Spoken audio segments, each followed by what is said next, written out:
Namaste, queridos amigos. Bueno, hoy les voy a hablar de una metáfora muy interesante que está en un Upanishad, que es el Katha Upanishad. Es un Upanishad muy importante porque, de algún modo, es uno de los primeros, aclaro, uno de los primeros Upanishad en el que aparece la palabra yoga como tal, ¿sí? Que se menciona yoga. Depende del autor que estén siguiendo, depende del autor que lean, van a ver que hay diferentes, ¿sí? Hay 2 o 3 Upanishad en los que, bueno, que algunos atribuyen que es el primero este, el otro, no importa, pero bueno, el Katha es uno de los primeros en los cuales aparece la palabra yoga.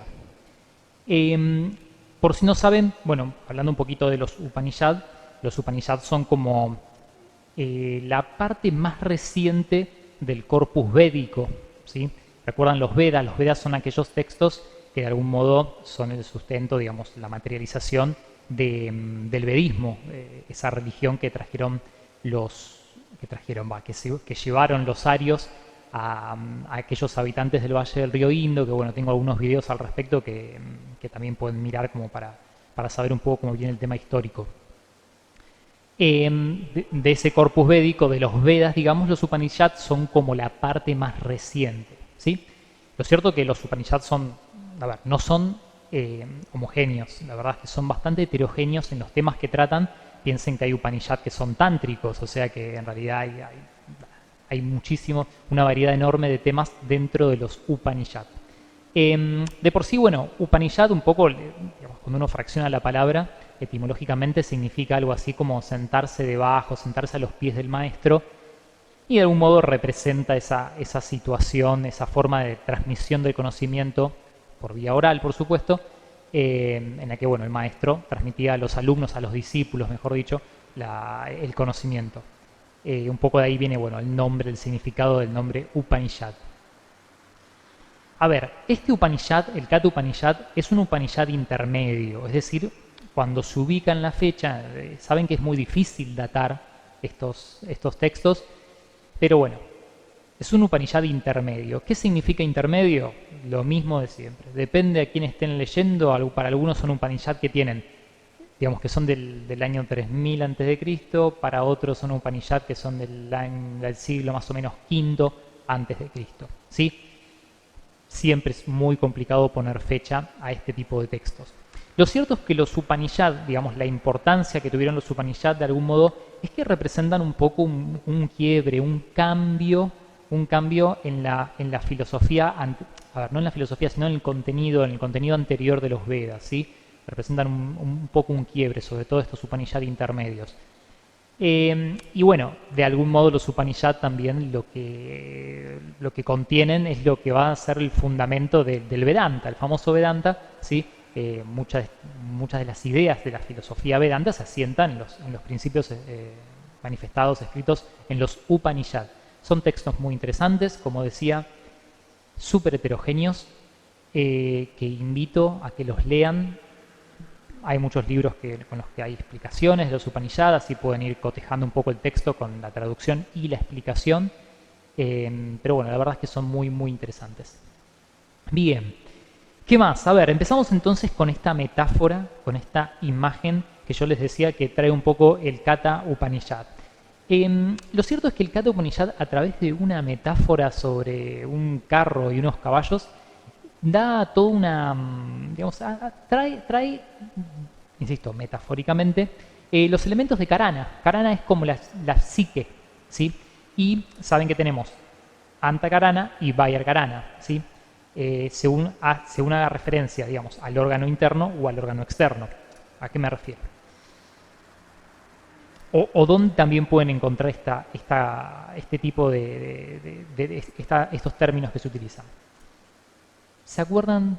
Patanjali, Ashtanga, ¿sí? 8 angas, 8 partes. Bueno, también alguna vez, puede ser que hayan escuchado, yo he escuchado a un maestro que nos decía, que en el yoga también hay Antaranga o Vayaranga, ¿sí? Según se hable de técnicas externas o según se hable de técnicas internas.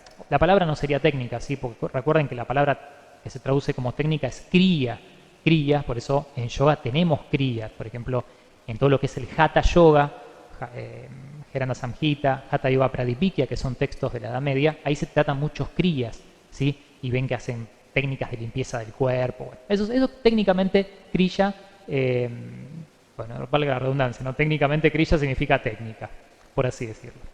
Bueno, entonces les decía, habla mucho sobre la psique. Entonces habla de Antakarana y Vayakarana, el órgano interno y el órgano externo. También Bhagavad Gita, también como recuerdan Bhagavad Gita, ¿sí? Ese texto que fue incorporado en Mahabharata, que es la gran epopeya, Mahabharata, la gran epopeya del pueblo de la India, por así decirlo, de los Bharata, ¿sí? También tengo un video en el que explico un poquito esto de indio, hindú, esto de Sanatana Dharma, Bharatas, para a ver si podemos aclarar un poquito también los términos para que sepamos de quién hablamos o de quiénes hablamos cuando decimos estas palabras. En Bhagavad Gita también de algún modo hay otra metáfora. Pasa que de por sí Bhagavad Gita entero es una metáfora, ¿sí? Nada más que no usan un carruaje en sí, sino que usan el campo de batalla, pero con el detalle que, digamos, Krishna está manejando el carruaje, adentro está Arjuna, hay un correlato en estas metáforas, ¿sí? Recuerden que Bhagavad Gita, sin ser propiamente un Veda, bueno, reconoce plenamente la validez de los Vedas y bueno, siempre conforme y de acuerdo a los textos védicos. Les decía entonces, vamos a la metáfora, esta metáfora tan interesante y que es tan fructífera, se pueden sacar tantas cosas.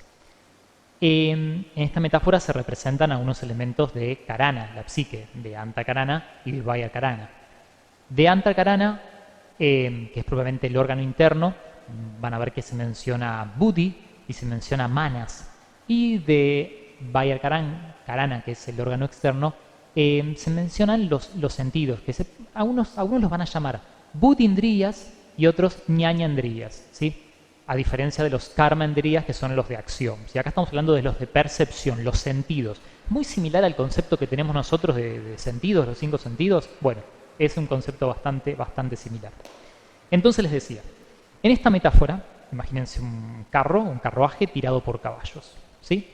Por supuesto hay un cochero que sujeta las riendas, están los caballos y hay un pasajero en ese carruaje y el carruaje elige diferentes caminos. La cuestión es que en esta metáfora los caballos son los sentidos, ¿sí?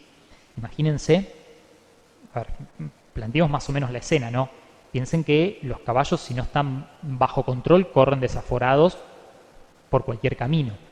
En esta metáfora, los caminos son los objetos que se perciben por los sentidos, ¿sí? Todo aquello que llega, que ingresa por los sentidos. Entonces imagínense, ¿no? Los caballos que si no tienen control corren desaforados para cualquier lado. Los caballos están sujetos por riendas, ¿sí? Las riendas en esta imagen, en esta metáfora, representan la mente llamada manas, ¿sí? Esa mente consciente. El que conduce el carruaje, el que sostiene las riendas, es Buddhi, representa Buddhi, ¿sí? El pasajero del carruaje es el Atman, ¿sí? Atman vamos a tomarlo como alma. Y bueno, y el carruaje en sí es el cuerpo, ¿sí? Bien, vamos uno por uno a hablar de todos estos elementos. Primero, los sentidos. Los sentidos son los que captan la información, ¿sí? Y la verdad que no es muy difícil darse cuenta que los sentidos están pero recontraestimulados. Vivimos en un mundo de sentidos, ¿sí? Yo imagino, fíjense la importancia cuando Patanjali hablaba de Pratyahara. Ahora casualmente voy a estar en un congreso como disertante hablando de la importancia de Pratyahara. Si puedo lo filmo y también lo subo al canal. Pero bueno, imagínense la importancia de Pratyahara y Patanjali lo decía hace 3000 años, ¿sí? O sea, ¿cuánto estímulo sensorial podía haber? Un pájaro que cantaba, qué sé yo, no sé, pero imagínense hoy, imagínense en cualquiera de las grandes capitales, de las grandes ciudades del mundo, el bombardeo incesante de estímulos, ¿sí? O sea, fíjense el trabajo para controlar esos estímulos. ¿Por qué? Dijimos, a ver, no es que esté mal, los sentidos son los que recopilan la información, captan la información del mundo. El problema es que a veces están sobrepasados, sobreestimulados. ¿Sí? Los que saben algo de Ayurveda, y si no, en breve también voy a subir algunos videitos de Ayurveda, estamos hiperrayásicos, en las ciudades estamos rayásicos. ¿Sí? Bueno, yo soy de hablar rápido ya de por sí, imagínense cuando vengo del centro, no vengo de la capital y estoy súper, digamos, estimulado y tengo que tomarme un segundo para bajar un poco, para empezar a dictar las clases o lo que sea. Bien, entonces, los sentidos, ¿sí? Los caballos son los sentidos. Manas es la mente, ¿sí? Pero la mente consciente. Manas es esa mente que, ustedes piensen, imagínense lo que decíamos antes, los caballos corriendo desaforados, ¿sí? Los caballos corriendo desaforados sin nadie que los sujete. Imagínense, las riendas están sueltas y las riendas van a donde vaya el caballo. El caballo va a donde, tomando el camino que le interese según el estímulo que le gusta más, ¿sí? Bueno, manas es esa mente consciente que está hiperactiva, igual de hiperactiva que los sentidos. Manas es esa mente que cuando uno quiere sentarse a meditar y dice, bueno, ahora me voy a sentar a meditar y empieza taca, taca, taca, taca. Uy, que no hice esto, uy, que no hice lo otro, uy, cómo me pica esto, uy, este profesor no me gustó, uy, el que está todo el tiempo, hablando. Una vez creo que escuché a Ramiro Calle decir algo así, creo que fue Ramiro Calle, decir algo así como que manas es ese mono ebrio que salta de rama en rama. Y me pareció genial, porque de verdad, digamos, también es otra metáfora, ¿no? Pero es súper interesante. A todos nos pasó que empezamos viendo una cosa y de golpe terminamos pensando en, no sé, en los churros en Mar del Plata y no sabemos cómo un pensamiento se hiló con otro hasta llegar a un lugar que no tenía nada que ver. Bueno, eso es manas. Eso es manas. Eso es la mente que necesitamos controlar, ¿sí? De hecho, fíjense, Patanjali medio que ahí al principio de los Yoga Sutras dicen una cosa así como yoga es algo, independientemente de que hay muchas traducciones, como siempre lo digo, algo así como aquietar la mente, ¿sí? Detener, frenar las fluctuaciones de la mente, ¿sí? Es esa mente que está hablando, esa mente que es manas, que está todo el tiempo despierta y sobreestimulada. Dos cosas. Primero, esa mente que está todo el tiempo pensando, ¿sí? En todo el yoga, en esto mismo de Patanjali, y sobre todo en esta época, aunque parezca mentira, nosotros tenemos un poco esa idea de que, bueno, digamos, somos nuestros pensamientos, ¿sí? De hecho, tenemos ese influjo de, bueno, pienso, luego existo, o sea, porque pienso, por lo tanto existo, cuando en realidad es al revés, porque existo, pienso, ¿sí? Entonces, uno de los grandes temas que se trata en el yoga, tanto el Samkhya, tanto el Advaita, Vedanta, es esa confusión, esa identificación. Si nosotros nos identificamos mucho con nuestros pensamientos, hasta el punto de creer que somos nuestros pensamientos, pero miren qué simple, si uno se da cuenta que puede ser consciente del pensamiento, o sea que lo está mirando desde afuera el pensamiento y es consciente de que está pensando, no podríamos ser nuestros pensamientos. ¿Sí? Eso es un tema muy importante, porque esto del testigo, del observador imparcial, es pero el centro del Samkhya como filosofía, eventualmente, bueno, muchísimas metáforas, tiene mucho que ver también con, como les decía, con el Vedanta Advaita y con el yoga como Darshana, como filosofía de la India. Sobre este tema, que es un poco complejo, también voy a subir algunos videos para poder explicarlo más o menos, ¿sí? Pero es un tema sobre el que vamos a volver mucho, sobre manas y lo que hace manas y la importancia de manas, ¿sí? Pero bueno, de por sí pensamos, pero no somos nuestros pensamientos. Esos pensamientos están, como siempre, hiperactivos o más bien relajados, según si logramos serenarlos. Lo cierto es que estos estímulos que entraron por los sentidos, manas lo que hace de algún modo es, bueno, acomodarlos, ¿sí? Porque manas recibe todo fragmentado, muchos estímulos paralelos a la vez, y manas los va a acomodar un poco, ¿sí? Entonces tenemos los sentidos, son los caballos, que persiguen los caminos que son los objetos de los sentidos. Objetos de los sentidos, caminos, los caballos, los sentidos, las riendas es manas, ¿sí? La mente consciente, esa mente que está todo el tiempo descontrolada y que tiene que ser controlada ¿por quién? Por Buddhi. Buddhi es el cochero, es el que en definitiva, esa información que entró por los sentidos, esa información que Manas, la mente consciente, acomodó, se la presentó a Buddhi para que Buddhi tome la decisión definitiva. Ahora, el juicio definitivo lo hace Buddhi, pero ¿qué es Buddhi? ¿Cuál es la importancia de Buddhi? Bueno, ¿escucharon hablar de Buda? Buda desarrolló Buddhi. Tienen el Buddhi súper desarrollado, digamos, han alcanzado ese estado. A ver, Buddhi se traduce como intelecto, pero es una traducción que, bueno, puede ser cuestionable si nos ponemos a pensar, ¿sí? Porque el intelecto a veces en Occidente se asocia mucho a un conocimiento teórico, académico, y no, nada que ver. Esto está más bien relacionado con la sabiduría. ¿Esta sabiduría de dónde viene? Bueno, pensemos lo siguiente. Y yo sé que lo que voy a decir es muy complicado, y quizás, insisto, cuando vean también el video en el que hablo del Samkhya y del Vedanta, Advaita, todo eso, van a poder entenderlo un poquito más. Pero piensen que hay dos, digamos, en Samkhya hay dos principios, tenemos Purusha y Prakriti, un principio que es material, que todo lo que es materia, nuestro cuerpo, ¿sí? Nuestra entidad psicofísica, mente y cuerpo, pertenece a la materia. Buddhi es parte de la materia, pero es la parte de la materia que está más cerca de Purusha, que sería el aspecto espiritual. ¿Sí? De algún modo está tan cerca, insisto, sigue siendo materia, sigue siendo Prakriti, pero está tan cerca que se refleja, es como el nexo, es como el punto en el cual, a través del cual Purusha puede percibir ese mundo fenoménico, ese mundo que existe, y a su vez Buddhi es un reflejo de este Purusha, ¿sí? Entonces, Buddhi va a ser el que va a tomar la decisión final, el que va a hacer el juicio final, ¿sí? Sobre aquella información que medianamente acomodó Manas y que recibió de los sentidos. Ahora, ¿qué pasa? Muchas veces estamos tan así que directamente trabajamos en Manas, trabajamos víctimas de los sentidos, ¿sí? Y eso porque estamos rayásicos, en la Ayurveda estamos rayásicos, sea en la alimentación, que a ver, todo lo que entra por los sentidos para la Ayurveda es alimento, ¿sí? Pero estamos completamente sacados y nos dejamos llevar y el que decide es Manas. Y Manas decide con la información que tiene ahí en el momento, no deja de ser unas riendas que se deja llevar por los sentidos. No está siendo controlado adecuadamente para tomar el camino correcto por Buddhi.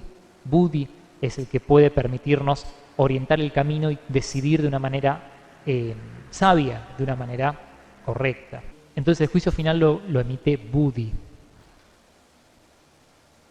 Y adentro del carro, dijimos, adentro del carruaje estaba el pasajero. El pasajero es Atman.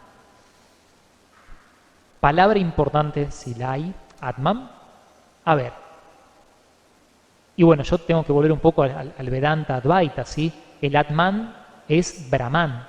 Ojo, Brahman, no Brahma. No es lo mismo, insisto en ese video que voy a hacer ahora en breve, que seguramente ya lo van a poder disponer de él en un poquitos días.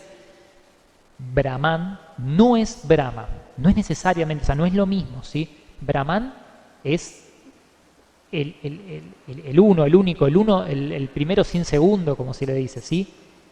En cambio, Brahma es, digamos, ya tiene forma, ya tiene nombre, tiene forma, tiene rupa, ¿sí? Uno es Nirguna y otro es Saguna. Nirguna Brahman, ¿sí? No tiene forma, no puede ser percibido por los sentidos, no puede ser ni siquiera definido. Es como cuando dicen neti neti, no es esto, no es aquello, digamos, ¿no? Cualquier intento de conceptualización que estemos haciendo va a ser manas.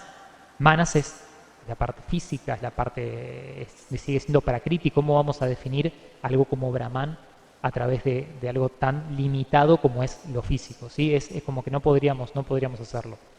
Entonces, en el Advaita, ojo, en el Advaita Vedanta estoy hablando, ¿sí? Hay otras filosofías, incluso el Samkhya, incluso el yoga, como Darshana propiamente dicho, que tiene otras visiones y lo vamos a ir tratando.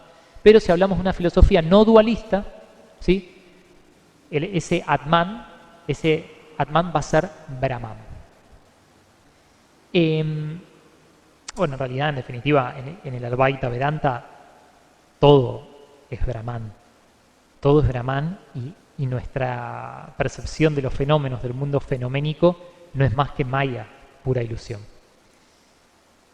Bien, a ver, porque en toda esta filosofía, en todas estas filosofías, piensen que siempre, a ver, como la finalidad última es evitar o poder superar el sufrimiento humano. Así de simple. ¿Y en qué se basa el sufrimiento humano? Bueno, el sufrimiento humano se basa justamente en esa confusión que se nos genera, en la cual nos identificamos más con el aspecto físico, ya sea que efectivamente exista dentro de Prakriti, o ya sea que sea un puro fenómeno maya, digamos, un puro fenómeno, un puro reflejo, que es algo que no existe de por sí, o que sí existe pero no es más que eso, tiene categoría de reflejo, si no es algo real. Nos identificamos con esa parte física, ¿sí? Con esa parte fenoménica, cuando no nos damos cuenta que en realidad nuestra esencia está fuera de eso. Nuestra esencia es la parte espiritual, ¿sí? El espíritu, sea que seamos Brahma, que nuestro Atman es Brahman, como decíamos recién, o sea que seamos Puruya, dentro del Samkhya, como quieran, depende de la tradición que sigan, ¿sí? La forma de pensamiento que sigan.